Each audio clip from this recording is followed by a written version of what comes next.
khafu ala ummati a'immatil mudhillin wa qala fi haditsil ukhra khairukum man ta'allama al-Qur'ana wa 'allama iqra'ul Qur'an fa innahu ya'ti yaumal qiyamah syafi'an li ashabi amma ba'd.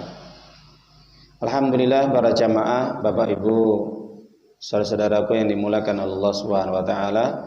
Pada kesempatan yang berbahagia ini kita bersyukur kepada Allah Subhanahu wa taala atas segala karunia nikmat yang Allah berikan kepada kita, sehingga pada kesempatan yang berbahagia ini alhamdulillah kita bisa berkumpul kembali dalam rangka untuk kita belajar, dalam rangka kita untuk thalabul ilmi, dan insyaallah mudah-mudahan Allah berikan kepada kita nikmat yang paling agung, yaitu nikmat iman dan Islam, sehingga dengan nikmat ini kita tetap istiqomah, tetap berada di atas jalan yang benar, sehingga kita diwafatkan dalam kondisi husnul khatimah. Amin ya rabbal alamin. Dan yang kedua, mudah-mudahan salawat serta salam tetap terlimpahkan kepada baginda kita yang mulia, seorang manusia yang dipilih oleh Allah menjadi pemimpin umat, menyampaikan risalah Allah, menyampaikan dakwah tauhid kepada manusia, mengajak manusia untuk senantiasa beribadah kepada Allah yang sebelumnya beribadah kepada selain Allah, agar manusia menjadi bahagia, selamat dunia dan akhirat, yaitu beliau Nabi Muhammad sallallahu alaihi wasallam, dan juga para keluarga, para sahabat, dan juga para umatnya yang tetap berpegang teguh kepada syariat yang dibawa oleh beliau, yaitu dinul Islam, ajaran Islam yang mulia ini.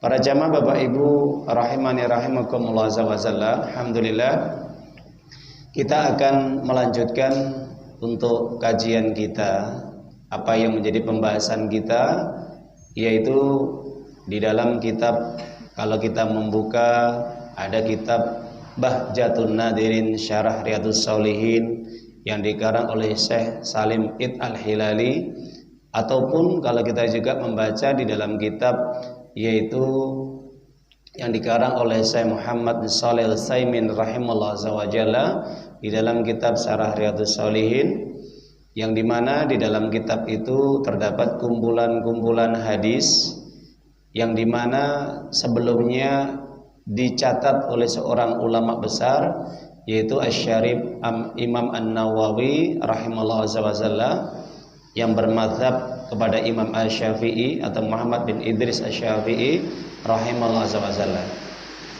Para jamaah Bapak Ibu yang dimuliakan oleh Allah taala, apa yang menjadi pembahasan kita di dalam hadis yang kita jadikan tema, yaitu terkait dengan 7 golongan yang mendapat naungan dari Allah Subhanahu wa taala pada hari kiamat. Sab'atun yudhillumullahu fi dhillihi yauma la dhilla illa dhilluh. Jadi ada 7 golongan yang dimana nanti pada hari kiamat akan mendapatkan naungan yang dimana tidak ada naungan kecuali naungan arsy-Nya Allah Subhanahu wa taala. Yang dimana ketika manusia saat itu menghadapi ujian yang berat, kemarin sudah kita jelaskan, ketika manusia dikumpulkan di padang mahsyar semuanya tanpa terkecuali, bahkan mulai Nabi Adam alaihissalam dan juga Nabi kita yang mulia Nabi Muhammad sallallahu alaihi wasallam, itu pun dikumpulkan di padang mahsyar, yang dimana mereka akan menghadapi yaitu hisab, yang Allah akan tegakkan keadilan dengan seadil-adilnya. Yang pada saat itu pun para jamaah Bapak Ibu yang dimuliakan Allah Subhanahu wa taala, yang dimana saat itu pula di saat-saat yang sangat menentukan, karena manusia saat itu hanya memikirkan diri sendiri dan tidak memikirkan orang lain. Apakah mendapatkan keselamatan atau kecelakaan? Apakah menerima catatan sebelah kanan atau sebelah kirinya? Maka itu tergantung dengan amal-amal yang mereka kerjakan semasa di dunia. Jadi kita semua nanti akan merasakan keadaan yang sangat-sangat mengerikan dan sangat penting sekali nanti di padang mahsyar. Beruntung bagi orang-orang yang menjadi ashabul yamin, ya, ashabul maimanah. Mereka mendapatkan catatan sebelah tangan kirinya, itu orang-orang yang muflihun, orang-orang yang beruntung. orang-orang yang nanti akan mendapatkan syafaat, orang-orang yang nanti akan insya Allah dihindarkan dari hisab, orang-orang yang nanti akan diberi kemudahan untuk melaksanakan proses demi proses sampai tibanya nanti insya Allah masuk ke dalam surga. Itu termasuk ashabul maimanah atau ashabul yamin. Ya, sebaliknya ashabul masy'amah atau ashabul shimal, mereka yang mendapat catatan sebelah kirinya, sebelah tangan kirinya. Ini menunjukkan catatan yang buruk, catatan yang jelek. Ini indikatornya orang yang seperti ini nanti itu tidak ada harapan untuk bisa masuk surga. Bisa jadi dia akan merasakan nanti masuk ke dalam neraka karena akan melalui hisab yang berat, hisaban syadid, ya. Dan proses demi proses orang yang seperti ini pasti akan menghadapi berbagai kesengsaraan, kebinasaan, bahkan timbangan amal keburukannya lebih berat sampai ketika melalui proses melewati titian sirat, jembatan yang dibentangkan di atas neraka jahanam. Ini orang seperti ini ini belum tentu bisa selamat. Kenapa? Karena sejak awal dia mendapatkan yaitu catatan sebelah kirinya atau yang disebut dengan ashabul masy'amah atau ashabul shimal. Para hadirin jamaah Bapak Ibu rahimani rahimakumullah azza wa jalla. Kita kembali kepada tema.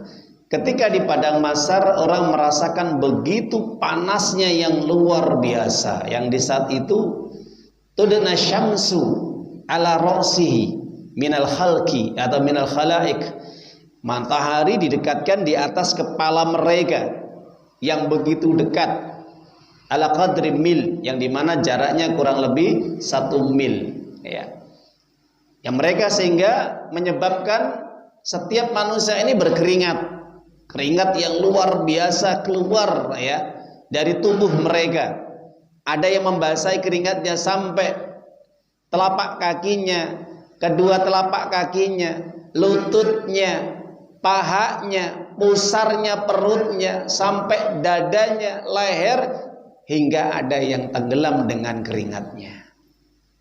Yahruqun nas yaumal qiyamah ala qadri khatayahu. Jelaskan dalam hadis Imam An-Nasai dikatakan bahwa nanti manusia akan berkeringat nanti pada hari kiamat di padang mahsyar. Hal ini disebabkan karena apa? Sesuai dengan khatayahu, dosa-dosa yang mereka kerjakan semasa di dunia. Semakin banyak dosanya, semakin keringat itu, peluh itu akan memenuhi badan mereka, hingga ada yang mereka tenggelam dengan keringatnya sendiri. Makanya kata Nabi ini ala qadri khataya, disesuaikan dengan kadar dosa yang semasa di dunia dia kerjakan. Nah, ini orang-orang yang memang mereka banyak maksiatnya, banyak dosanya selama di dunia ketimbang perbuatan kebaikan amal solehnya. Nah, kata Nabi SAW, di saat-saat yang sangat mengerikan dan sangat genting saat itu, yang dimana manusia semuanya merasakan keringat-keringat yang keluar dari badan mereka. Tapi ada 7 golongan yang dimana 7 golongan ini tidak akan pernah merasakan panas matahari yang didekatkan di atas kepala mereka. 7 golongan ini, karena akan dinaungi dengan arsy-Nya Allah. Ini orang yang mendapatkan fadilah, keutamaan, keistimewaan yang Allah berikan. Disebabkan karena apa? Karena amal perbuatan mereka dan iman mereka, otomatis itu. Akan tetapi di antara orang-orang yang beriman, di antara orang-orang yang beramal soleh, maka karakteristik mereka, sifat-sifat mereka, ciri-ciri mereka ini bisa dilihat dari berbagai macam kelebihan-kelebihan mereka, amal-amal mereka di dunianya. Ya, dari 7 golongan ini, kata Nabi Muhammad SAW dalam hadis Imam Bukhari dan juga Imam Muslim, hadis ini sahih yang diriwayatkan dari sahabat Abu Hurairah radhiyallahu taala anhu, Rasulullah SAW bersabda, Yang pertama sab'atun yudhilhumullahu fi dhilli yauma la dhilla illa dhilluh. 7 golongan yang akan dinaungi pada hari kiamat nanti di padang mahsyar, yang dimana tidak ada naungan kecuali naung arsy-Nya Allah, naungannya arsy-Nya Allah yang akan melindungi mereka, menjaga mereka dari panas teriknya matahari yang didekatkan di atas kepala mereka yang jaraknya 1 mil, kurang lebih 1,6 km. Di antara 7 golongan, yang pertama adalah minhum al-imamul adil, imam yang adil. Yang kedua ada juga, yaitu syabun nasya'a fi ta'atillah, pemuda yang masa hidupnya berada dalam ketaatan kepada Allah. Seorang pemuda yang betul-betul gigih dalam dia mentaati Allah dan Rasulnya, dan semangat untuk beribadah, beramal soleh. Yang ketiga, rajulun qalbuhu mu'allakun fil masajid, seorang yang hatinya terikat, terpaut, gandrung dengan rumah Allah, masjid. Ketika dia setiap keluar dari masjid, dia selalu kangen dengan rumah Allah, ingin kembali lagi berzikir, sholat, baca Quran. Ketika ada majelis ilmu, datang ke majelis ilmu, mendengarkan nasihat-nasihat ataupun ilmu yang disampaikan oleh seorang yang pakar dalam hal ilmu. Itu orang yang hatinya cinta, terpaut, gandrung dengan masjid. Yang keempat, rajulani tahabba fillah istama'a alaihi wa tafarraqa alaihi. 2 orang pemuda yang dimana mereka ketika berkumpul, berpisah, berteman, bergaul, itu dasarnya karena Allah, karena agama Islam, bukan karena yang lain. Siapapun, baik juga ketika ada orang yang dia senang bergaul, berteman, bersahabat, ataupun ketika orang mencintai wanita yang akan dinikahi, dalam penjelasan ulama itu karena Allah. Bertemu karena Allah, berpisah ketika dimatikan dengan maut juga karena Allah. Ini nanti termasuk yang mendapatkan naungan. Ini yang keempat. Yang kelima, wa rajulun da'athu imra'atun du mansibin wa jamalin faqal inni akhafullah. Seorang pemuda yang dia punya kelebihan, mungkin tampan atau kaya atau cerdas, pandai, suatu ketika diajak untuk melakukan perbuatan keji zina oleh seorang wanita yang cantik, dia menolak dan mengatakan, aku hanya takut kepada Allah. Artinya dia menolak untuk melayani wanita cantik yang kaya raya yang mengajak dia untuk berhubungan badan atau zina. Na'udzubillah. Yang keenam, kata Nabi sallallahu alaihi wasallam, yaitu warajulun tasaddaq sadaqah akhfa hatta la ta'lam ya ma tunfiqu yaminu. Ya. Jadi orang yang bersedekah yang dimana sedekahnya ini disembunyikan sampai ya tangan kirinya, hatta la ta'lam simal ma tunfiqu yaminu. Tangan kirinya tidak mengerti apa yang diinfakkan oleh tangan kanannya. Disebabkan karena apa? Dia sembunyi-sembunyi. Ketika dia berinfak, dia tidak pamer. Karena untuk menjaga adanya riya dalam hatinya, adanya sum'ah, agar dilihat, agar diperhatikan, agar dipuji, agar dihormati, agar dikatakan orang kaya, orang dermawan, ini dan itu. Itu bagi dia tidak. Dia berusaha untuk sembunyi-sembunyi ketika dia berinfak, bersedekah, atau dia beramal-amal kebaikan yang lain. Dia nggak pengen diperhatikan oleh manusia, mendapatkan pujian manusia, perhatian manusia, itu nggak pengen. Itu yang keenam. Yang terakhir, kata Nabi sallallahu alaihi wasallam, Rajulun dzakara ta'ala khaliyan fawadat ainahu. Seorang yang dimana dia ini senantiasa banyak berzikir kepada Allah, mengingat Allah atas setiap dosa-dosa dan kesalahan yang dia perbuat. Dia senantiasa cepat segera ingat kepada Allah dan bertobat. Dan itu di tempat yang dimana tidak ada orang yang tahu. Bisa di dalam kamar rumahnya, atau bisa di dalam masjid ketika dalam kondisi sepi, atau ketika di malam hari. Air matanya menetes. Kenapa? Disebabkan dia merasakan banyak berbuat dosa kepada Allah. Dan ia lisannya basah untuk berzikir kepada Allah. Maka 7 golongan ini, kata Nabi Sallallahu Alaihi Wasallam, dia akan terhindar dari teriknya, panasnya matahari yang begitu menyengat, begitu kuatnya. Orang seperti ini akan merasakan sejuk. Ya, jadi kalau seperti orang itu berteduh dia bawah pohon yang rindang, yang begitu ada angin yang sepoi-sepoi, dan saat itu kondisi yang panas, itu Masya Allah begitu sejuknya.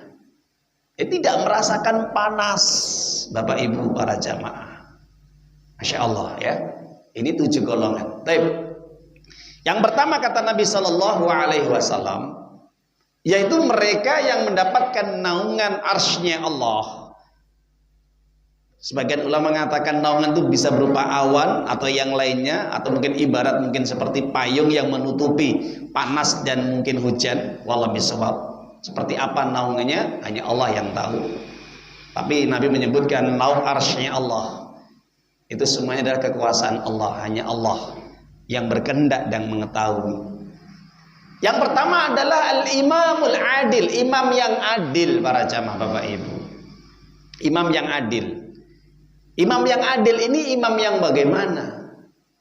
Maka para ulama menjelaskan ya, kalau kita lihat apa yang disampaikan oleh seorang ulama besar, bahwa imam yang adil, Ibnu Hajar As-Saqalani di dalam kitab Fathul Bari juz yang kedua halaman 145, beliau mengatakan tentang definisi makna imam yang adil. Beliau mengatakan, wa ahsanu ma fassara bihil adil annahu alladhi yattabi'u amrallahi biwad'i kulli syai'in fi mawdi'ihi min ghairi ifrat wala tafrid. Ya. Jadi yang dimaksud dengan imam yang adil itu, kata Ibnu Hajar As-Saqalani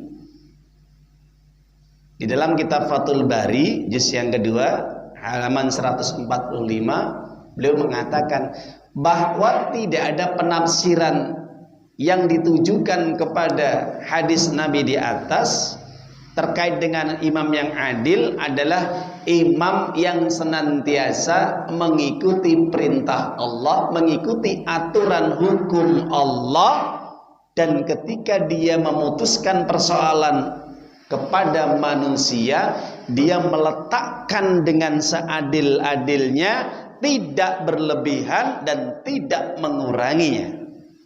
Itu pemimpin yang adil.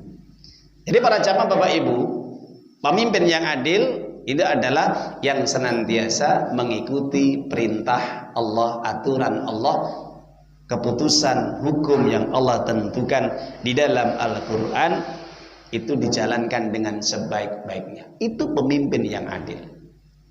Bahkan di dalam kitab Bahjatun Nadirin Syarah Riyadhus Shalihin yang dikarang oleh Syekh Salim Id Al-Hilali, murid daripada Syekh Albani rahimahullah azza wajalla, seorang ulama hadis, muhadits, beliau mengatakan bahwa pemimpin yang adil ini merupakan keutamaan yang Allah berikan kepada siapapun yang dia memegang amanah Allah berupa jabatan, kekuasaan, kedudukan, yang dimana ketika dia mendapatkan kedudukan, jabatan, kekuasaan itu dia gunakan dengan seadil-adilnya. Ketika dia memutuskan satu persoalan, aturan hukum itu, dia menggunakan syariat Islam atau hukum Allah.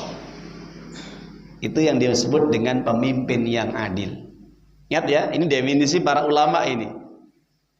Sebaliknya juga kalau kita mengambil di dalam kitab Syarah Riyadhus Shalihin yang dikarang oleh Syekh Muhammad Shalih Al-Utsaimin rahimahullah ta'ala, bab tentang pemimpin yang adil terkait dengan hadis ini, beliau menjelaskan hadis ini, kata Syekh Shalih Al-Utsaimin mengatakan bahwa pemimpin yang adil itu alladzi ya'dilu ala syabbin, ya, bahwa setiap pemimpin yang dia itu ketika mengadili rakyat atau masyarakat, memutuskan satu persoalan, yahkumu bil adl, maka dia menghukuminya dengan adil.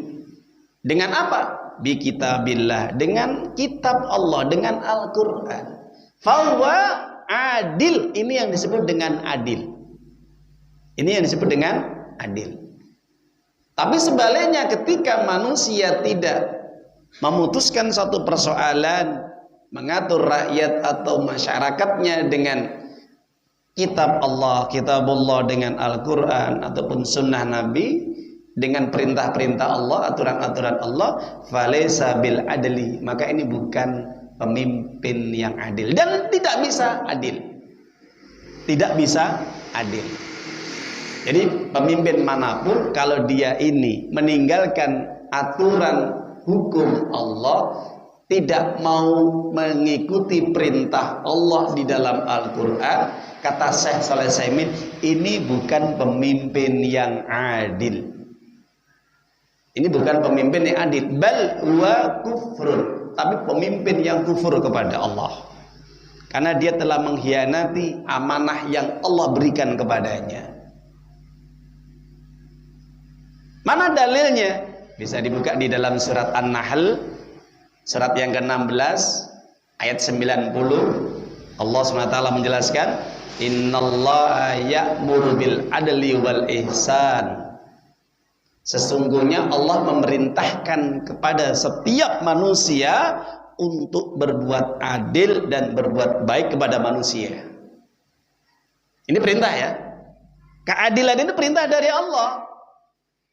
Bagaimana disebut dengan adil? Kalau perintah Allah dijalankan, kalau aturan hukum Allah itu diamalkan di tengah-tengah masyarakat dan rakyatnya, ini pasti adil. Sekarang kita tanya para jamaah ibu, siapa yang lebih adil daripada Allah? Ada? Enten apa boten? Tidak ada. Mafi, la syai', tidak ada, kecuali hanya Allah. Sebagaimana firman Allah, kama qala ta'ala fi ayat, sebagaimana Allah berfirman di dalam surat At-Tin ayat yang terakhir, Allah mengatakan alaihissallahu bi ahkamil hakimin. Bukankah Allah adalah pemimpin hakim yang paling adil? Ada selain Allah yang adil? La, tidak ada. Hanya Allah yang bisa adil. Kenapa? Karena Allah yang menciptakan manusia, yang mengatur urusan manusia, yang menyelesaikan segala persoalan manusia, itu yang hanya bisa diselesaikan itu hanya dengan ketetapan Allah. Kembali kepada Allah, selesai urusan. Ya. Jadi kalau orang itu ingin mengharapkan keadilan di muka bumi ini, kembali kepada Allah. Serahkan urusannya kepada Allah Subhanahu wa ta'ala. Ada lagi dalam perintah Al-Quran, surat An-Nisa, surat yang keempat, ayat 58. Apa kata Allah? Innallaha ya'muru an tu'addul amanati ila ahliha wa idza hakamtum bainan nas an tahkumu bil adl innallaha ni'ma ya'idukum bih innallaha kana sami'an basira. Perhatikan ayat ini para jamaah ibu. Siapa yang tidak yakin ya, mengingkari ayat ini, maka dia bukan orang muslim. Padahal ini janji Allah. Ini perintah dari Allah. Sesungguhnya Allah memerintahkan kepada kalian untuk menjalankan amanah-amanah yang Allah berikan kepada kalian. Amanah. Kepemimpinannya amanah bukan? Amanah. Ketika amanah itu dijalankan sesuai dengan kapasitasnya, ya, tupoksinya. Ini bahasa keren ini ya kalau bahasanya ya. Sesuai dengan speknya dia, tupoksinya dia, ya, kemampuannya dia, dan itu dijalankan dengan amanah dan dia sebagai ahlinya, maka Allah mengatakan, maka hendaknya kamu putuskan dengan seadil-adilnya. Kamu jadi pemimpin, kamu diamanai jadi pemimpin, laksanakan amanah itu dengan sebaik-baiknya, dengan adil. Kenapa? Ini perintah dari Allah untuk menetapkan satu persoalan itu dengan adil. Maka kalau dia adil, maka disebut dengan pemimpin yang adil, ya. Dan itu pesan dari Allah seperti itu harus dijalankan. Maka Ali bin Abi Thalib radhiyallahu anhu ketika menjelaskan ayat-ayat ini, ayat yang lainnya juga tentang adil, beliau mengatakan bahwa pemimpin apapun yang diamanahkan oleh Allah itu harus dia menjalankan dengan sebaik-baiknya sesuai dengan perintah Allah dan menjadikan keadilan di tengah-tengah rakyatnya. Kenapa? Karena itu perintah dari Allah Subhanahu wa taala. Jadi kalau orang itu menjalankan perintah Allah pasti adil, selesai urusannya, gampang. Kenapa? Itu amanah dari Allah. Gak ada orang yang akan dia berani untuk menuntut keadilan kalau itu sudah perintah Allah. Tapi kalau perintah Allah ditinggalkan, aturan Allah itu tidak dijalankan, hukum Allah itu diabaikan, apa yang terjadi? Kerusakan, kehancuran, kebinasaan. Nah, itu janji dari Allah. Jadi para jamaah Bapak Ibu yang dimulakan Allah Ta'ala, nah, itu pemimpin yang adil. Makanya di dalam Al-Quran dijelaskan bahwa memang pemimpin itu di dunia ini ada dua. Saya sebutkan pertama ya, masalah macam pemimpin itu ada dua. Yang pertama adalah pemimpin yang mengajak umatnya, rakyatnya, masyarakatnya ke jalan Allah, jalan yang benar, supaya rakyatnya, masyarakatnya, umat ini bisa masuk surga. Ini pemimpin yang luar biasa Bapak Ibu. Pemimpin yang adil ini kan karakternya seperti itu ya, bertakwa, beriman, menegakkan amal ma'ruf nahi mungkar, mengajak rakyatnya yang muslim untuk ibadah, sholat, puasa, jihad, amal ma'ruf nahi mungkar, dan punya sifat cirinya bijaksana, amanah. Ini pemimpin yang mengajak ke surga. Dan ini dijanjikan oleh Allah di dalam surat As-Sajdah, surat yang ke-32. Kalau kita buka ayat yang ke-24, nanti Al-Qur'annya dibuka Bapak Ibu nggih. Ini pemimpin yang mengajak rakyat umatnya ke surga ini ya, ini pemimpin nih. Allah jelaskan di dalam surat As-Sajdah ayat yang ke-24. Surat yang ke-32. Apa kata Allah? Wa ja'alna minhum a'immata, ya.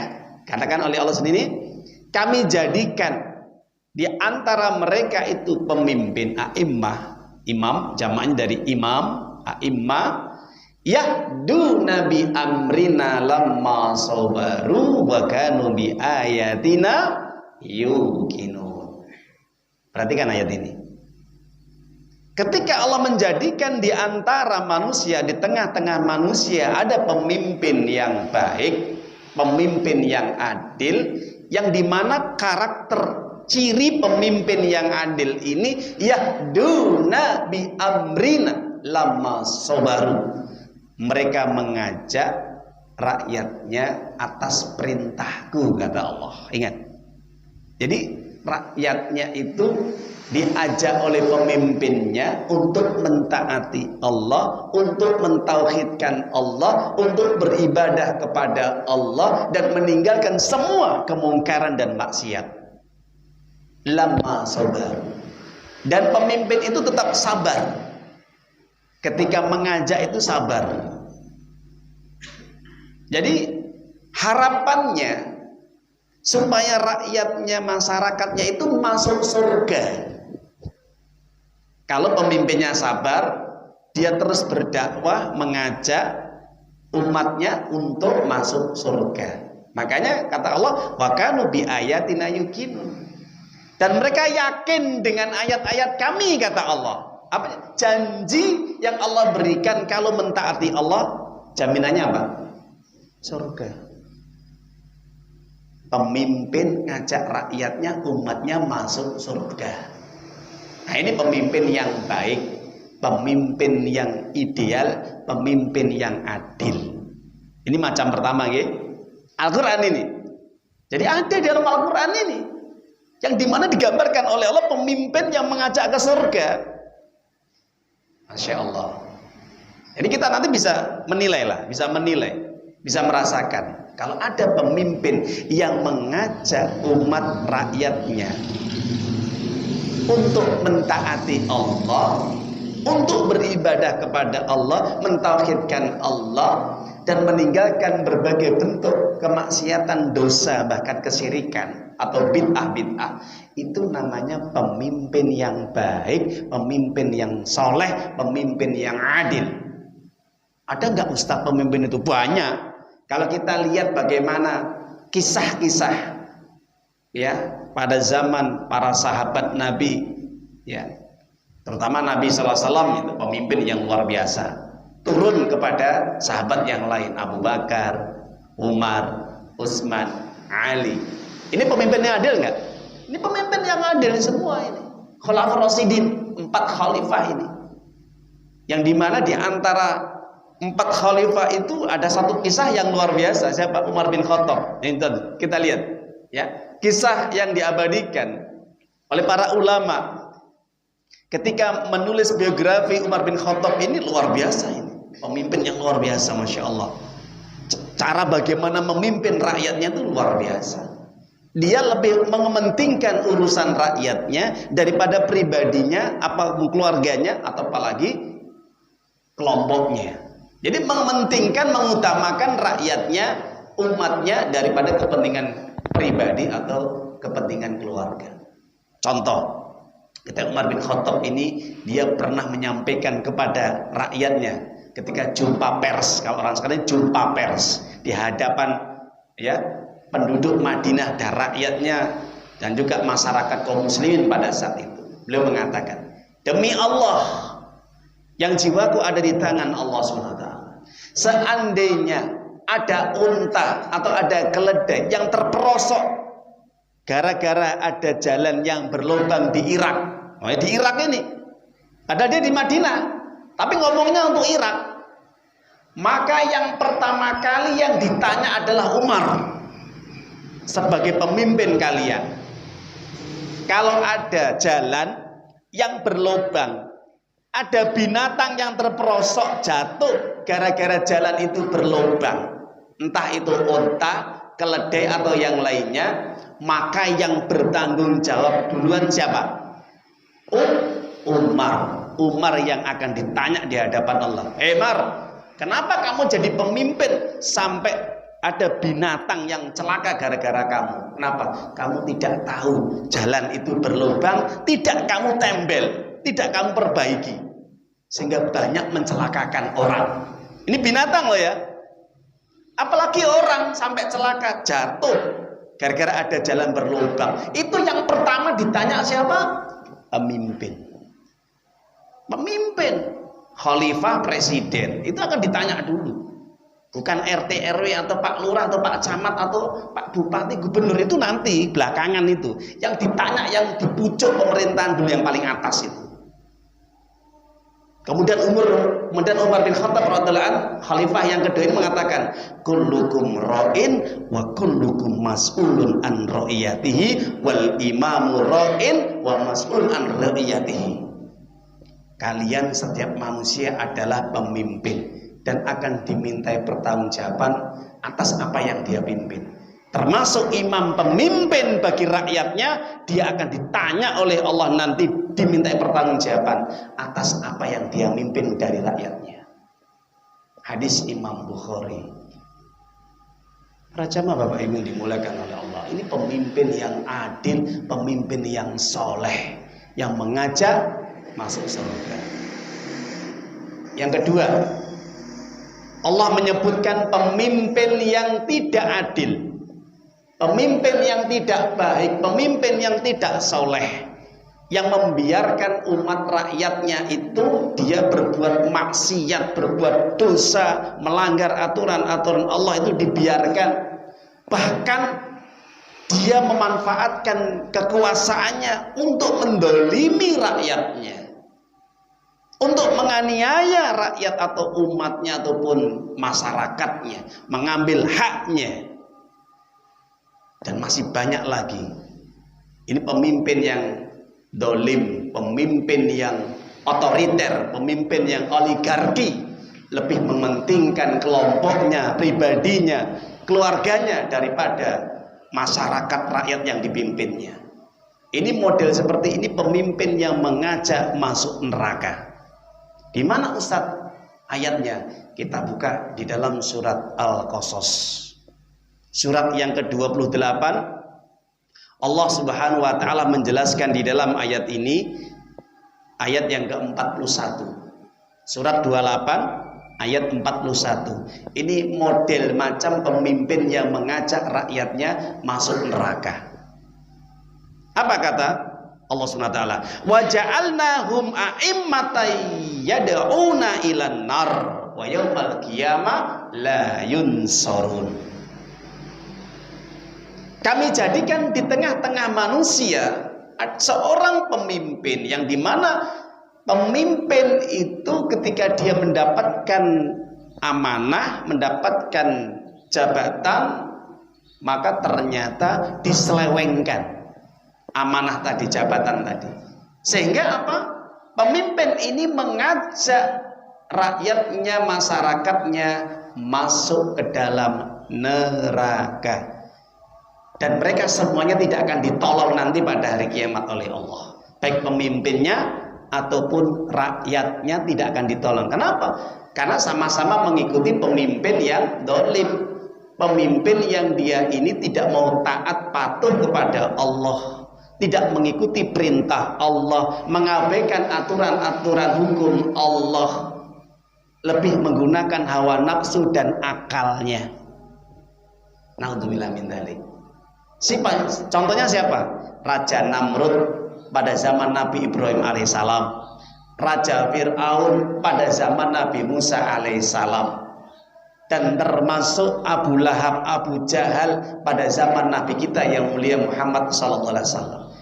Ngajak rakyat umatnya untuk beribadah kepada berhala, beribadah kepada selain Allah, berbuat syirik kepada Allah, membiarkan kemungkaran, maksiat, dosa dibiarkan. Ada orang zina dibiarkan, ada orang minum khamr dibiarkan, ada orang membunuh dibiarkan, ada orang tidak sholat, tidak puasa dibiarkan. Membiarkan segala apa yang menjadi larangan Allah atau mengabaikan perintah Allah, ini pemimpin mengajak ke neraka. Kenapa? Seneng kalau rakyatnya itu berbuat dosa, itu seneng. Nggak peduli, terserah kamu. Kamu mau zina, kamu tidak sholat, kamu tidak ngaji, kamu tidak puasa, kamu berbuat apa saja, LGBT dan yang lainnya, kamu mabuk dan yang lainnya, itu urusan masing-masing. Yang penting aku dapat duit banyak. Yang penting keluargaku ini bisa hidup, terjamin 7 keturunan. Kamu nggak ibadah, terserah. Ini pemimpin mengajak rakyatnya masuk neraka. Pengen tahu bagaimana kepemimpinan yang adil? Umar bin Khattab ini kalau ketemu orang habis selesai sholat, ya, kalau ketemu orang apa yang ditanyakan Khalifah Umar bin Khattab? Sholaita? Sudah sholat belum? Sudah sholat belum? Masya Allah. Ada pemimpin seperti itu. Ketemu rakyatnya, habis sholat selesai, kelihatan kok mondar mandir. Kamu sudah sholat belum? Ada pemimpin seperti itu, Pak. Kenapa? Kalau orang itu sudah menjaga sholatnya kepada Allah, pasti dia tidak akan menyanyiakan urusan yang lain. Makanya Nabi Umar bin Khattab mengatakan, bukan Nabi, Umar bin Khattab mengatakan, man doyya'as sholah faqad doyya'a amrohu. Siapapun orang yang menyanyiakan sholatnya, pasti dia akan menyanyiakan urusan yang lainnya. Subhanallah.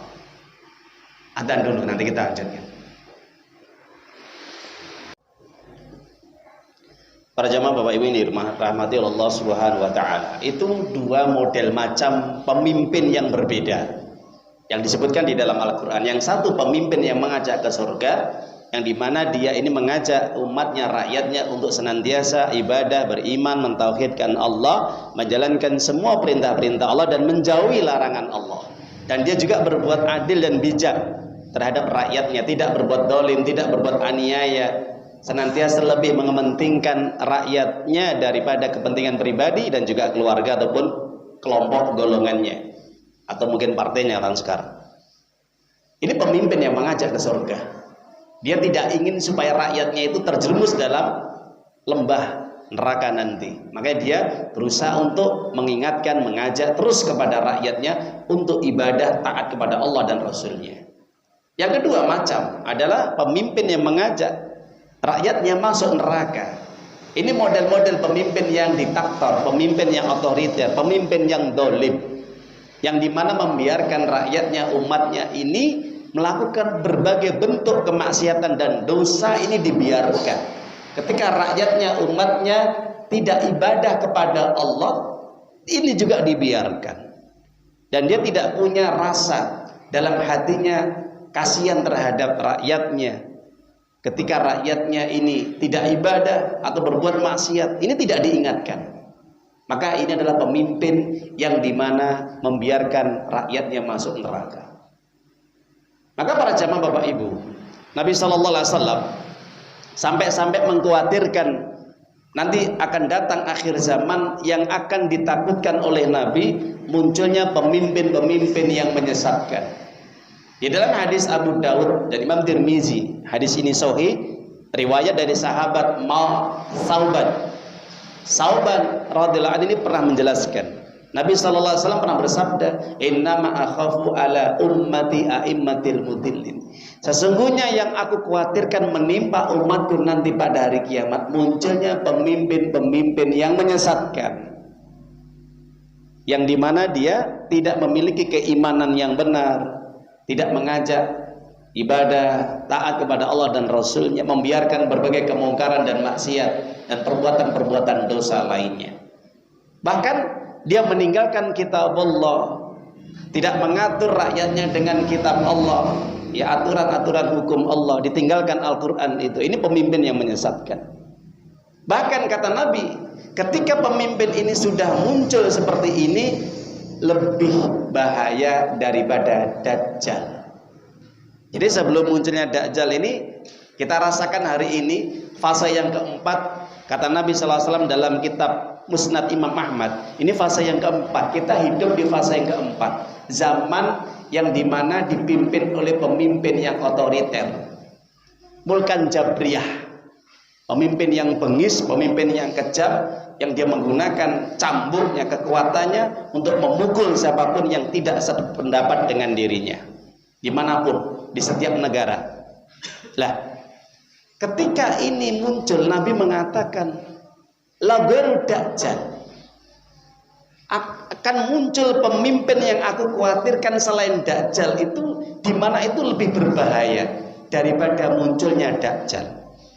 Maka para sahabat bertanya, ya Rasulullah, siapa kira-kira yang engkau sebutkan sesuatu yang dikhawatirkan lebih bahaya daripada Dajjal?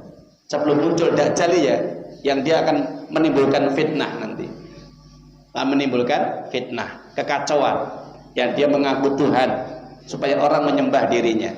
Apa kata Nabi? Maka Nabi mengatakan, ahfatuhi, yang aku khawatirkan, akhafi, yaitu adalah munculnya a'immatal mudillin, pemimpin yang menyesatkan. Jadi pemimpin yang menyesatkan itu adalah pemimpin yang dia mengabaikan perintah Allah, tidak mengikuti aturan Allah, dia lebih mengikuti nafsunya, sehingga membiarkan rakyat umatnya ini tersesat dari jalan yang benar. Itu yang dimaksud pemimpin yang menyesatkan.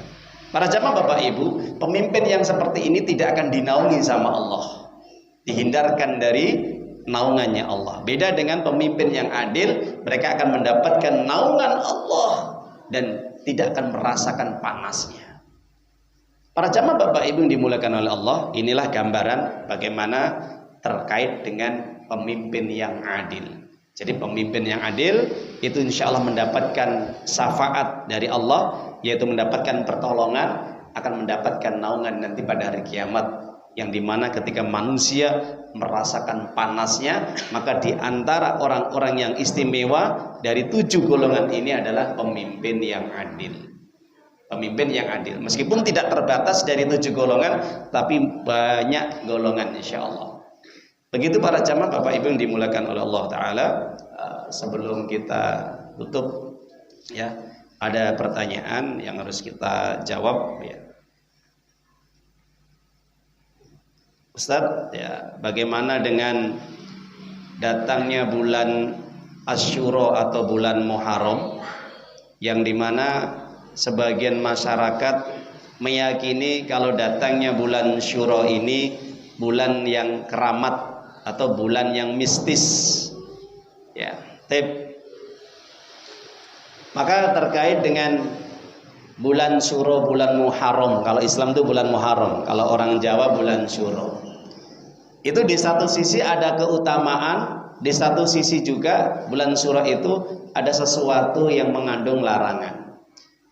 Keutamaan adalah anjuran untuk puasa di bulan Muharram atau bulan Syura. Itu yang harus dimuliakan.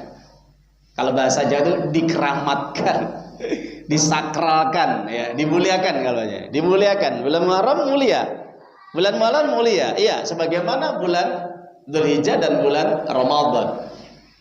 Ibnu Rajab Al-Hambali, ada 10 hari yang mulia, yang keramat, ya kalau bahasanya, yang harus dimuliakan.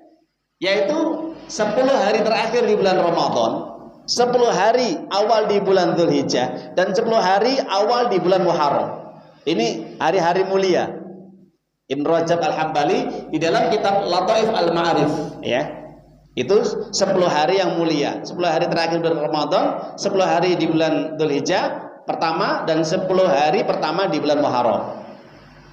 Di antara keutamaan, Allah tunjukkan kepada nabinya dan umatnya apa? Berpuasa. Ini ibadah khusus yang dikhususkan oleh Nabi.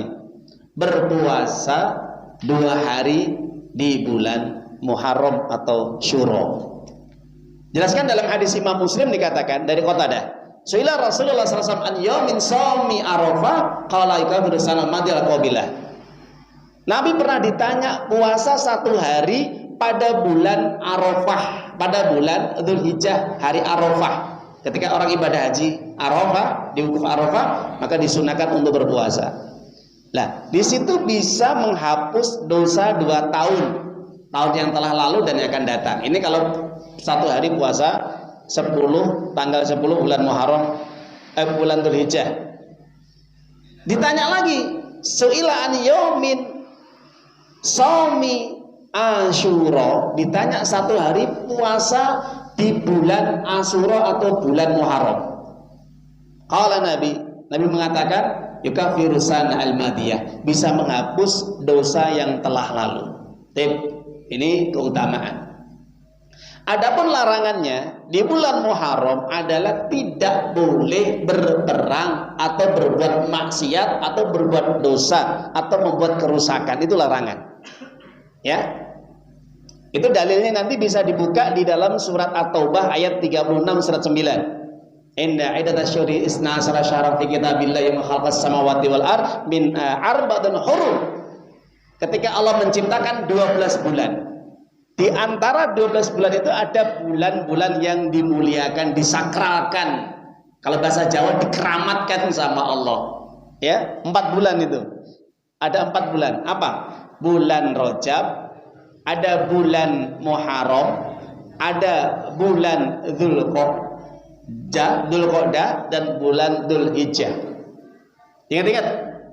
Bulan Rajab, bulan Muharram, bulan Dzulqa'dah dan bulan Dzulhijjah, 4 bulan ini. Nah, ini dilarang. Dilarang apa? Berperang, berbuat dosa, berbuat maksiat, dan berbuat kerusakan. Nah, Ustadz, bagaimana kalau ada orang berkeyakinan, beranggapan kalau datang bulan Syuro, bulan Muharram ini mengandung mistis ataupun disakralkan sampai orang tidak berani keluar rumah, tidak berani mengadakan hajatan-hajatan apapun seperti pernikahan atau membangun rumah atau pindah rumah atau syukuran yang lain, atau mungkin orang tidak berani untuk bepergian karena datangnya bulan Syuro, bulan Muharram. Ini keyakinan yang salah, keyakinan yang batil, bahkan mengandung syirik. Kalau sampai orang meyakini ada sesuatu yang dianggap sial, buruk, disebabkan karena hari, tanggal, bulan, tahun, tempat, nama, waktu. Ini namanya tiaroh, tatayur, menganggap sesuatu yang sial buruk, dilekatkan, disematkan, dinisbahkan kepada tanggal, hari, bulan, nama, tempat, atau yang lainnya. Contoh, gara-gara sakit bayi itu gara-gara apa? Namanya terlalu panjang. Nah ini, akhirnya sakit-sakitan bayi ini, menganggap sial nama yang terlalu panjang.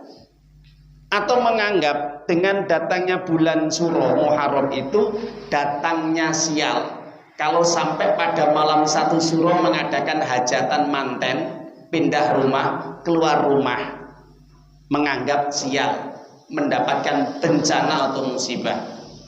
Ingat ya Bapak Ibu, ini mengandung syirik kata Nabi. Mana dalilnya? Hadis Imam Ahmad.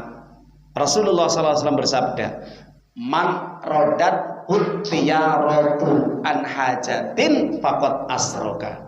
Siapapun orang yang mengurungkan niatnya untuk melakukan satu amalan perbuatan gara-gara tiaroh, bernasib sial, karena ada cecak yang jatuh atau karena kucing yang lewat di depannya, nah itu, atau mungkin matanya kedutan bergerak sebelah kiri atau kanan, atau dia mendengar burung hantu, ya, atau mungkin karena burung terbang ke kiri atau ke kanan, atau mungkin karena hari weton atau hari-hari yang menganggap itu bahaya atau sial, maka ini dianggap syirik kata Nabi, menyekutukan Allah, menyandarkan sebab sesuatu musibah itu karena benda ataupun binatang.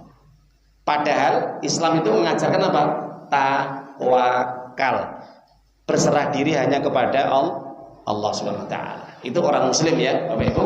Jadi kalau orang Islam itu tawakal, menyerahkan segala urusannya kepada Allah. Tidak boleh beranggapan sial buruk karena benda, karena hari, karena bulan. Jadi bulan Syuro, bulan yang mulia, boleh melaksanakan aktivitas apapun. Yang tidak boleh apa? Perang.